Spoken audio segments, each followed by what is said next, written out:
بسم الله الرحمن الرحيم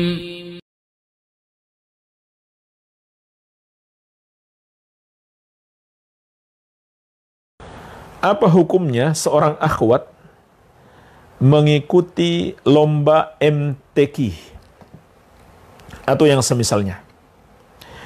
Jemaah sekalian, di sini ada dua permasalahan. Yang pertama tentang MTQ itu sendiri, Musabaqah Tilawatil Quran atau Tahfidzul Quran. Perlombaan membaca ataupun menghafal Al-Quran. Yang kedua, hukum akhwat mengikutinya. Baik.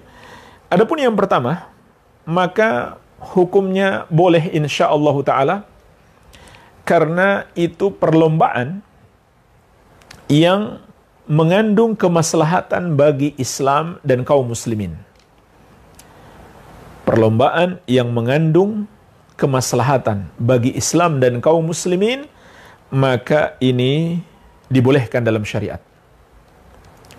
Sebagaimana dalam hadis yang masyhur, hadis Abu Hurairah radhiyallahu anhu, yang diriwayatkan Abu Daud dan Tirmidzi, Rasulullah sallallahu alaihi wasallam bersabda, "La sabaqa illa fi naslin au khuffin au hafirin."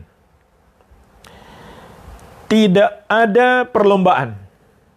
Tidak boleh ada perlombaan kecuali dalam memanah atau melempar, atau dalam perlombaan onta atau pacuan kuda. Jadi tiga disebutkan oleh Nabi Sallallahu Alaihi Wasallam, dan tiga ini semuanya diizinkan demi persiapan kaum muslimin untuk berjihad.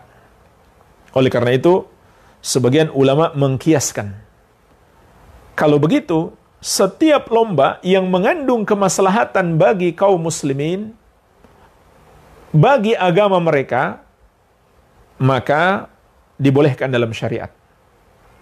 Begitu pula sebaliknya.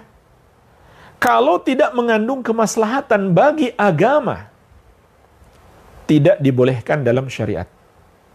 Baik, jadi kegiatan perlombaan seperti MTQ ini mengandung kemaslahatan bagi Islam dan kaum muslimin, sehingga insya Allah dibolehkan di dalam syariat. Iya. Ini yang pertama. Yang kedua, bagaimana hukumnya akhwat ikut perlombaan ini?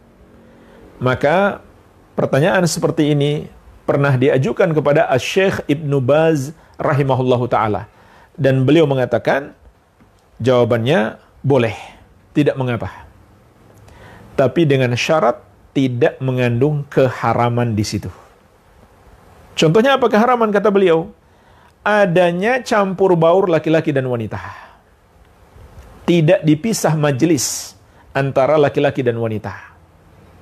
Maka ini tidak dibolehkan dalam syariat.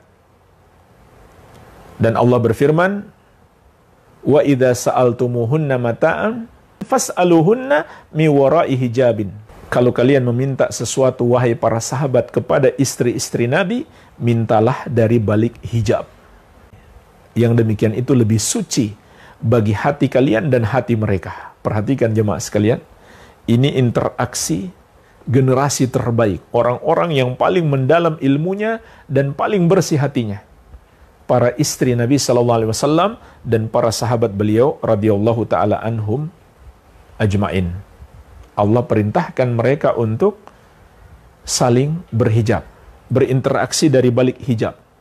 Maka bagaimana dengan kita? Kita tentu yang lebih butuh untuk berhijab. Iya. Adapun kaum laki-laki mendengarkan suara wanita, maka kata Syekh Ibnu Baz rahimahullah, tergantung maksud dan niatnya atau dampak pada dirinya.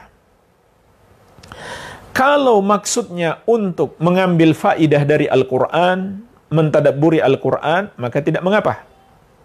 Tapi kalau maksudnya untuk menikmati suara wanita, maka ini tidak dibolehkan.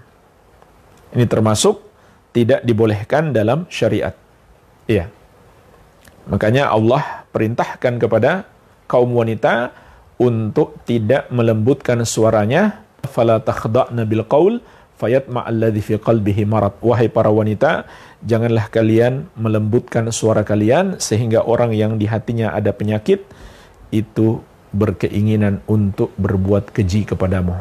Jadi kata Syekh, kalau dia sekedar mendengarkan Al-Quran untuk mengambil faidah mentadabburi Al-Quran, maka pada dasarnya boleh. Karena suara wanita itu bukan aurat.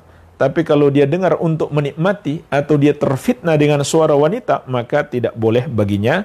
Demikian kata Syekh Ibnu Baz rahimahullah